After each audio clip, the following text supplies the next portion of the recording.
నమస్తే, welcome to ANN Telugu analysis. నేను Warren.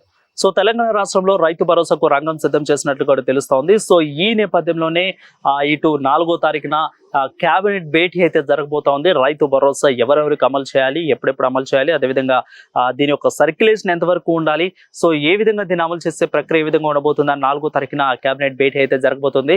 So ఇదే నేపథ్యంలోని క్యాబినెట్ భేటీ కంటే ముందు ఉపసంఘం కూడా ఈ రోజు పట్టిలుగా భేటీ అయ్యారు. సో ఉత్తమ్ కుమార్ రెడ్డి, అదేవిధంగా తుమ్మల నాగేశ్వరరావు, సో శ్రీధర్ బాబు, బట్టి విక్రమార్క అధ్యక్షతన అయితే ఈ నలుగురు, అదేవిధంగా ఈ యొక్క సంఘంలో ఉన్న వాళ్ళందరూ కూడా ఈరోజు భేటీ అయ్యారు. దాదాపు 7 నుంచి 10 ఎకరాల లోపు ఉన్న వాళ్ళకి మాత్రమే ఇవ్వాలా, సో అదేవిధంగా ఎవరైతే సాగు భూమి చేస్తున్నారో వాళ్ళకి మాత్రమే ఇవ్వాలా, మిగిలిన వారికి ఎవరైతే కౌలుకి తీసుకున్నారో వాళ్ళకి కూడా ఇవ్వాలా. ఇదంతా కూడా ఈ యొక్క ఉపసంఘంలో భేటీలు అయితే కాబోతున్నట్లుగా తెలుస్తుంది. ఆల్రెడీ కూడా తెలంగాణ రాష్ట్రంలో జరుగుతున్న రైతు భరోసా, రైతు రుణమాఫీ మీద చర్చోపచర్చలు ఏ విధంగా జరుగుతున్నాయో కూడా నేను చెప్పక్కర్లేదు, మీ అందరూ కూడా పర్టికులర్ గా తెలుసు.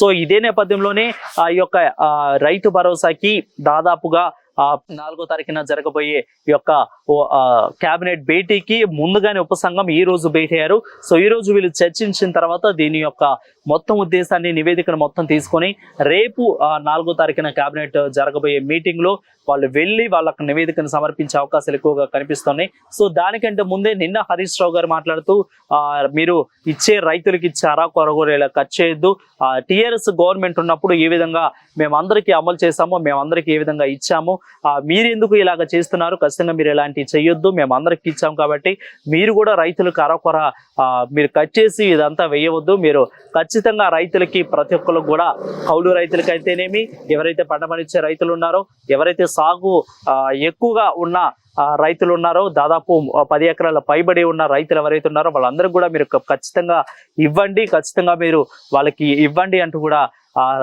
హరీష్ రావు నేనైతే చెప్పారు. సో దీన్ని ఉద్దేశించి ఈరోజు మళ్ళీ కమిటీ దీన్ని కూడా ప్రస్తావించే అవకాశాలు దీంట్లో ఉంటాయా, పర్టికులర్ గా ఈ యొక్క దాన్ని ఉద్దేశించి ఇప్పుడు మళ్ళీ మాట్లాడుకొని వీళ్ళు కమిటీ నివేదికను హరీష్ రావు పర్టికులర్ గా హరీష్ రావు మాట్లాడిన విషయాన్ని రేపు మళ్ళీ వీళ్ళు క్యాబినెట్ లో పెడతారనేది కూడా మనం చూస్తూనే ఉండాలి. సో అదేవిధంగా ఈ విషయం మీద పర్టికులర్ గా ఈ రోజు క్యాబినెట్ మీటింగ్ అయిన తర్వాత ఈ నివేదికను వీళ్ళందరూ మాట్లాడుకున్న నివేదికను ఉపసంఘంగా ఎవరైతే ఏర్పాటయ్యారో ఉత్తమ్ కుమార్ రెడ్డి, శ్రీధర్ బాబు, అదేవిధంగా వ్యవసాయ శాఖ మంత్రి తుమ్మల నాగేశ్వరరావు, వీళ్ళందరూ కూడా మంత్రి డిప్యూటీ సీఎం గా ఉన్న బట్టి విక్రమార్క నేపథ్యంలో వీళ్ళందరూ అధ్యక్షతన భేటీ అవుతున్నారు. సో ఈ రకంగా వీళ్ళు భేటీ అయిన తర్వాత నివేదిక మొత్తాన్ని కూడా ఇటు సీఎం కి అప్పచెప్పే అవకాశాలు ఎక్కువగా కనిపిస్తా ఉన్నాయి. సో ఈ రకంగా వీళ్ళు భేటీ తర్వాత సీఎం కి మాట్లాడిన తర్వాత మళ్ళీ దీన్ని వీళ్ళు తీసుకొని మళ్ళీ ఏ విధంగా ఏర్పాటు చేయాలి, సో దీని యొక్క ప్రణాళిక ఎంత, దీని సరిహద్దు ఎంత, దీన్ని ఏ విధంగా ఉంచాలి అనేది కూడా వీళ్ళు మాట్లాడుకుంటున్నట్లయితే తెలుస్తుంది. సో ఎటకేలకైతే రైతు భరోసా మీద చర్చోపచర్చలు,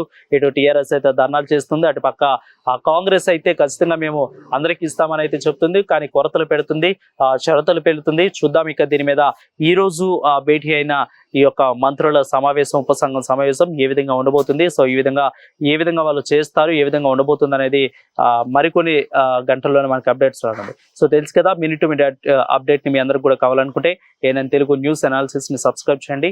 ఎప్పటికప్పుడు అప్డేట్స్ ని మీ అందరి ముందు ఉంచుతాం. సో ఈ యొక్క వీడియో మీద మీ అభిప్రాయం ఏంటి? రైతు భరోసా అందరికీ ఇవ్వాలా, లేదంటే సాగు చేసే వాళ్ళకి మాత్రమే మీరు ఇవ్వాలనుకుంటున్నారా? కింద కామెంట్ సెక్షన్ రూపంలో తెలియజేయండి.